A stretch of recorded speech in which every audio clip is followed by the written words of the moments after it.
রাসেল, তোমার কাছ থেকে আমি প্রতি মাসে 2000 টাকা চাই। 2000 টাকা? আরে প্রতি মাসে তো সংসার চালানোর জন্য আমি 10,000 টাকা দিই, আবার 2000 টাকা কেন লাগবে? তো ওই টাকা তো তুমি সংসার চালানোর জন্য দাও, 2000 টাকা আমার আলাদা করেছে। আরে বাবা, তোমার 2000 টাকা কেন চাই সেটাই তো আমাকে বলবা, তাই না? কেন চাই সেটা আমি বলতে পারবো না, আর আমি এটাও চাই আমি কি করব সেটা তুমি জানতে চাইবে না। আরে এটা আবার কেমন কথা? তুমি আমার কাছ থেকে 2000 টাকা নেবে, কি করবে সেটার কারণ তুমি আমাকে বলবে না? এটা কোনো কথা হলো নাকি? দেখো, সংসার চালানোর জন্য আমার 10,000 টাকা দিতে হয় তোমাকে, তাতেই তো অনেক বেশি। তোমার ফালতু ডিমান্ড পূরণ করার জন্য আমার কাছে কোনো টাকা নেই, তুমি আমার কাছে টাকা চেও না তো। আচ্ছা, তুমি কি তোমার বউয়ের জন্য এতটুকু করতে পারবে না? আর কত করব? তুমি যখন যা চেয়েছো আমি তোমাকে সবকিছু দিয়েছি। তোমার এমন কোনো চাহিদা আছে সেটা আমি পূরণ করিনি, তোমার এমন কোনো অভাব আছে যেটা আমি পূরণ করিনি। তোমার যখন যা লেগেছে তুমি আমার কাছ থেকে চেয়ে নিয়েছো। দেখো, আমার কাছে এমনিতেই টাকা পয়সা নেই, তাছাড়া তুমি যে আমার কাছে 2000 টাকা চেয়েছো সেটার কারণ তুমি আমাকে বলতে পারছো না, তার মানে সেটা ফালতু খরচ। আর ফালতু খরচ করার মধ্যে আমার কাছে কোনো টাকা নেই, আমি টাকা দিতে পারবো না। তুমি তো তোমার মাকেও প্রতি মাসে টাকা দাও, তখন? দেখো, আমি মাকে টাকা দেই কারণ আমার বাবা নেই, আমার মা একা থাকে। আমি যে আমার মাকে টাকাটা দিই যেন আমার মার কোনো অসুবিধা না হয়, আমার মা যখন যা লাগে সেটা যেন নিতে পারে। মা তো ফালতু খরচ করে না, মা টাকা হিসাব করে খরচ করে, বুঝতে পেরেছো? তো আমি আবার কোথায় ফালতু টাকা খরচ করি? আমিও তো চিন্তা ভাবনা করে টাকা চাচ্ছি। দেখো, আমি তোমার এত কথা শুনতে পারবো না। তোমাকে এই 2000 টাকা দেওয়ার মতো আমার কাছে কোনো টাকা নেই, তুমি আমাকে মাফ করো, সরি। ঠিক আছে, তুমি দিও না, আমি আমার বাবার কাছ থেকে চেয়ে নেব, এবার ঠিক আছে?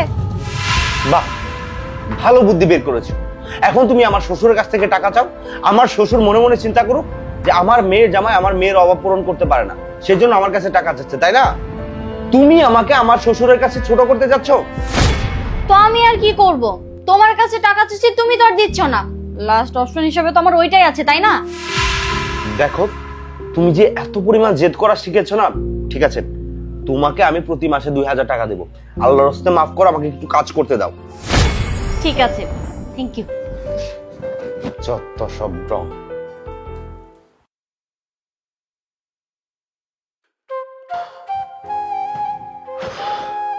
তুমি চলে আসছো? তোমাকে দেখে না খুব ক্লান্ত মনে হচ্ছে, সবকিছু ঠিক আছে তো? কি ঠিক থাকবে? কোনো কিচ্ছু ঠিক নাই। সকালে যখন অফিসে গেলাম, অফিসে যাওয়া অবস্থায় বাস স্ট্যান্ডে গিয়ে দেখি বাস আমাকে রেখে চলে গিয়েছে। কি করব, লেট হয়ে যাচ্ছে। একটা রিক্সা নিলাম, রিক্সাওয়ালাটা মুরব্বি ছিল, এত আস্তে আস্তে রিক্সা চালিয়েছে। অফিস পর্যন্ত যাওয়ার সময় দেখি আমার আধা ঘন্টা লেট। যাওয়ার পরে বস আমাকে এত পরিমাণ শাসিয়েছে, কি আর বলবো। আমার চাকরি জীবনে আজ পর্যন্ত বস আমার সাথে এমন ভাবে কথা বলার সাহস পায়নি।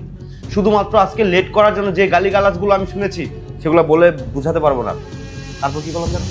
অফিস ছুটি হওয়ার পর আমি যখন বাসায় ফিরবো, বাসে করে বাসায় আসার সময় এই জ্যাম ঠেলাঠেলি করে বাসায় আসতে আসতে আমার অর্ধেক এনার্জি শেষ, আমার আর কিচ্ছু ভালো লাগে না। যদি এতই প্রবলেম হয় তাহলে আমরা একটা গাড়ি নিয়ে নেই।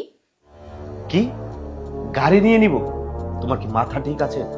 আমার যে অবস্থা এখন, এই অবস্থায় যদি আমি একটা গাড়ি নিতে যাই কতগুলো টাকা লাগবে? আমার কাছে কি টাকা আছে? আমি টাকা কোথায় পাবো? আরে আমরা লোন নিয়ে নিব।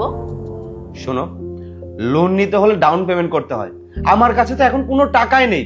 আমি যে ডাউন পেমেন্ট করে গাড়িটা নিব সে টাকা কোথায় পাবো? তোমার কাছে কি কোনো সেভিংস আছে যেটা দিয়ে তুমি আমাকে গাড়িটা নিয়ে দিবে? হ্যাঁ, এতটুকু সেভিংস তো আমার কাছে আছে, আমি দিয়ে দিব। হোয়াট?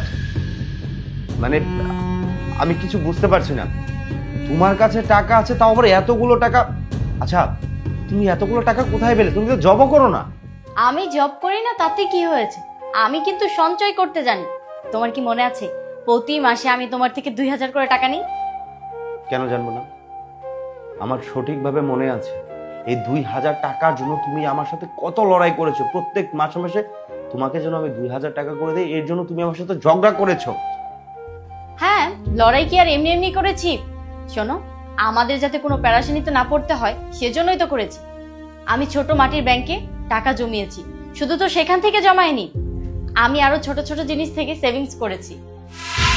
ছোটখাটো জিনিস থেকে মানে? মানে হলো, যেমন আমি বাজার করতে যাই, আমি তো 2-3 মাসের বাজার একসাথে করি, তুমি তো আমাকে সেই টাকাটা দিয়ে দাও। আমি করি কি জানো, আমি 2-3 দোকান ঘুরে দেখি যে কোন দোকানে আমি দাম কম পাই, যে দোকানে দাম কম পাই আমি সেই দোকান থেকে নিই, সেখান থেকে আমার কিছু টাকা আসে। যেমন ধরো তোমার কিছু কিনতে হবে, তোমার জিনিস কিনতে গেলেও আমি 4-5 দোকান ঘুরি, যেখানে আমি কমে পাই সেখান থেকে নিই, সেখান থেকে আমার কিছু টাকা আসে। আর আমার কথা মনে করো, আমার যদি কিছু লাগে আমি অনলাইনে দেখতে থাকি, যেখানে আমি স্টার পাই সেখান থেকে আমি নিই, যাতে করে আমি কিছু টাকা সেভিংস করতে পারি। এই তো আমার সেভিংস হয়ে যায়। আরে বাহ, তুমি তো দেখি একদম বিজনেসম্যানের মতো চিন্তা করেছো। তো কি হয়েছে, যখন কোনো মেয়ে সংসার চালায় তখন বিজনেসম্যানের মতোই চিন্তা ভাবনা করে, আমিও সেটা করেছি। শোনো, তোমার কোনো প্যারেশানি হতে হবে না, আমরা সামনের সানডেতে গিয়ে গাড়িটা কিনি। ও গাড়ি আমরা কোনটা যেন, হ্যাঁ মনে পড়েছে, ওয়েগনার। ঠিক আছে, thank you so much. Thank you কি আছে, শোনো তোমার কাছে আমার একটা চাপ, তুমি শুধু প্রতি ছুটির দিনে আমাকে লং ড্রাইভে নিয়ে যাবে, ব্যাস। পাক্কা নিয়ে যাবো। ঠিক আছে, তুমি ফ্রেশ হয়ে নাও, আমি তোমার জন্য নাস্তা দিচ্ছি। ঠিক আছে।